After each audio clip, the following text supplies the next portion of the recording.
देखिए, अरविंद केजरीवाल के काले कारनामों की फेहरिस्त बहुत लंबी है।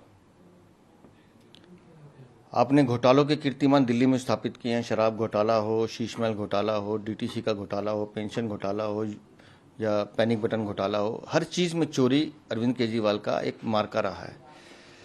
लेकिन योजनाओं के नाम पर गरीब, पिछड़े और दलित लोगों के समाज के साथ धोखा करना, उनकी पीठ में छुरा घोंपने का काम भी अरविंद केजरीवाल ने किया है।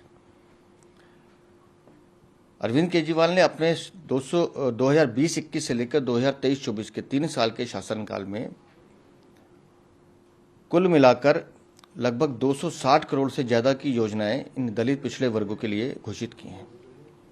लेकिन पैसा खर्च करने में खर्च किया सिर्फ 7%। झूठ।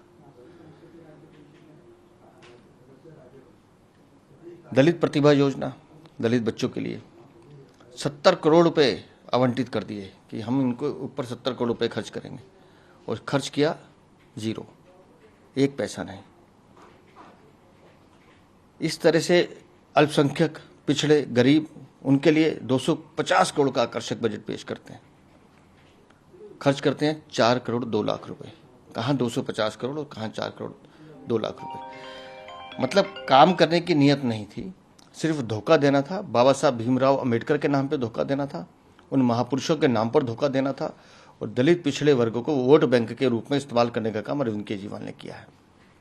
और ये हर योजना में किया उन्होंने। जो जितनी योजनाएं दलितों से जुड़ी हुई थी, जितनी योजनाएं पिछड़ों से जुड़ी हुई थी, जितनी योजनाएं अल्पसंख्यक से जुड़ी थी, उन सब योजनाओं में अरविंद केजरीवाल ने दिल्ली की जनता को धोखा दिया है, उन गरीब वर्ग को धोखा दिया है।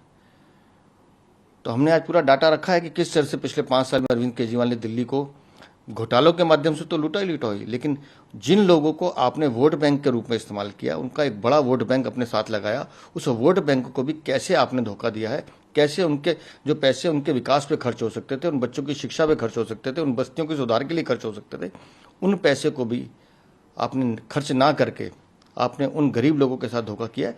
और मैंने माननीय मुख्यमंत्री से अपील की है कि ये सारे जो जानकारी है विधानसभा पटल पर रखें और ताकीद करें कि इस तरह के, आज दिल्ली में भारतीय जनता पार्टी की सरकार है, हमने बजट में कोशिश की है कि हर वर्ग को हम कुछ दे पाएं, लेकिन हमने उनसे निवेदन किया है कि पिछली सरकार के काले कारनामों का चिट्ठा दिल्ली की जनता के सामने आना चाहिए।